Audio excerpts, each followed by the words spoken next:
Oui, un jour, on me donne rendez-vous dans un hub, voilà, où je vois des juristes, des informaticiens habillés en jean, des t-shirts troués, etc. Et ces gens-là étaient en train de parler du marché du droit, du marché du juridique et autres. Et on est ressorti ici, je ne comprenais un mot sur deux, mais je me suis dit par contre, il y a une chose que j'avais bien comprise, c'est que tous ces gens qui étaient en train de créer un univers étaient en train de travailler sur notre univers là où nous on était encore à l'âge de pierre. Et donc là on s'est dit, il faut vraiment faire quelque chose, trouver des solutions et fournir des solutions effectivement à nos clients. Avant qu'on vienne nous piquer un marché, l'idée quand même est d'essayer d'asseoir son propre marché avec des outils aujourd'hui modernes. C'est ce qu'est aujourd'hui l'outil SmartPreuve. Alors nous avons voulu que SmartPreuve ait deux fonctions.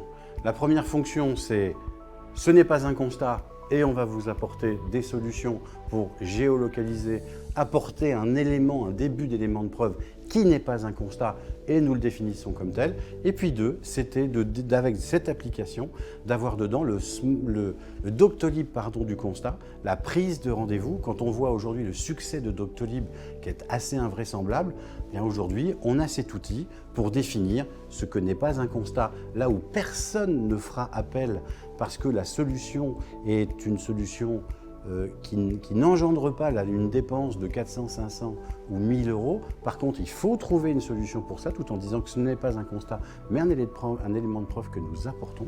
Et puis deuxièmement, une prise rendez-vous pour définir le constat. Mais je suis encore un petit peu plus long. Avec le fait de définir ce que n'est pas un constat, nous définissons en creux ce qu'est réellement un constat. Et à ce moment-là, grâce à cette application, à ces contacts, nous arrivons à avoir un certain nombre de clients qui à l'époque ne venaient pas chez nous, ne connaissaient pas et qui aujourd'hui, grâce à ce côté didactique des choses et de présentation où il n'y a pas dans SmartPreuve un élément de tromperie sur ce qui est ou ce qui n'est pas. Donc on prend un tout petit peu de temps pour expliquer les choses et grâce à ça, nous en sommes aujourd'hui, grâce à cette application, à plus de 1000 constats réellement faits pour des clients qui ne seraient jamais venus voir un officier public et ministériel. Alors certains effectivement peuvent être sceptiques, voire même étudient des règles déontologiques, etc.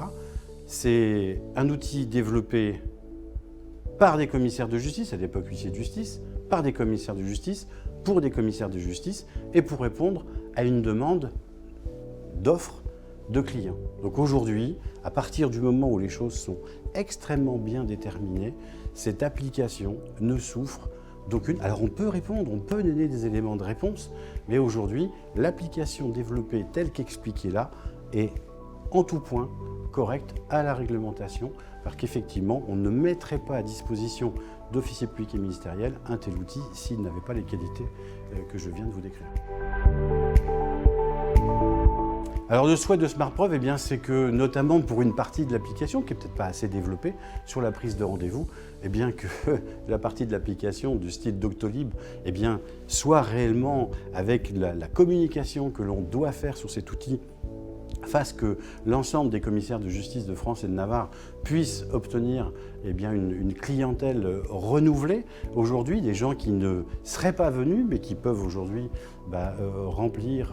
remplir les agendas des études, et puis de continuer effectivement avec ces éléments de preuve, géolocalisation, et avec l'attestation que nous arrivons, et l'eurodatage et l'attestation que nous pourrons donner pour avoir un élément de preuve qui ne s'imposera pas au magistrat, mais qui est pris de façon successive, peut arriver à démontrer dans telle ou telle solution que l'aspect juridique qui ne pourrait pas être pris en compte par un constat parce que trop cher, pourrait quand même donner une solution au client qui pourrait le souhaiter.